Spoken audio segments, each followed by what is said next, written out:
probably the low point of any Sinbad movie is Sinbad himself. He's not an especially interesting hero, it's more the creepy creatures that he comes across and the fantastical elements. So when I saw Sinbad Legend of the Seven Seas, I was definitely keeping that in mind. And in many respects, this Sinbad is pretty much the same. He's good looking, a swashbuckler, has sort of a Brad Pitt personality, which figures because he's played by Brad Pitt. And they sadly really cop out with some lines like, "Pretty cool, huh?" That's exactly why women shouldn't drive. Yeah. But as the film continued, I found that the less it's sort of tailored to, Yeah. that, the more fun and creative it got. When it wanted to treat itself like a real action adventure, it felt like a real action adventure. Maybe even up there with some of the original film series. The story? Sinbad is a thief who comes across an old friend who's a prince. He has this magic book that, I'll be very honest, I have no idea what it does. It's just sort of an important book that must be kept safe in order for all the kingdoms to survive. But Ares, the goddess of fucking things up, decides she wants to do exactly that, and steals the book for herself. Everyone thinks Sinbad did it, but his best friend the prince thinks he didn't. So he offers up his life in exchange for Sinbad to go and get the book back. If he doesn't, then the prince is dead.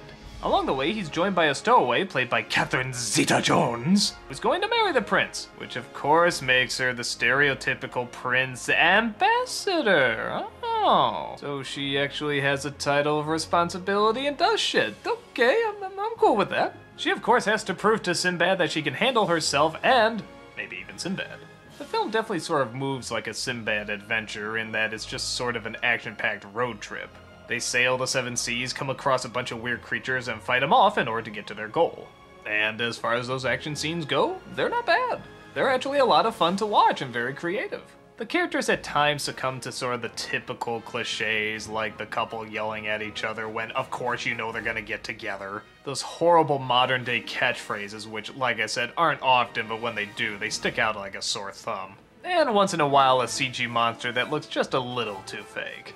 But let's get down to what the best element of the movie is, the villain.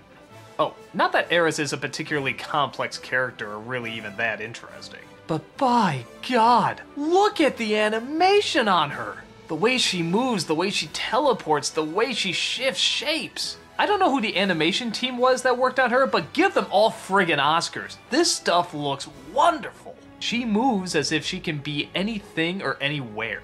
Her pets are literally the constellations that come to life. The world she lives in is a mystical marvel. It's just, oh, every single time she's on screen, I just loved it. Every single second. Like, look at this here. She's supposed to turn into Sinbad and steal the book. Now, obviously, you could have her just shapeshift or walk behind a wall and she comes out as Sinbad or something, but look at this. She makes a puppet version of Sinbad and then slips into his skin.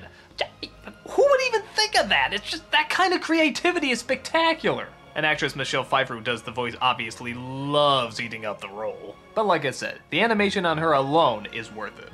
So, on the whole, Sinbad is fun. It does leave room for some character development. It goes at a pretty enjoyable pace and knows when to show monsters and when to let people just be people. I'd say there isn't really that epic quality that a lot of the other Sinbad movies had, but there's definitely more personality to it, and I think that makes up for it. It's a swashbuckling tale with a lot of creativity and some great animation, and no black comedians looking for Turbo Man dolls. That's enough for me to say, take a look.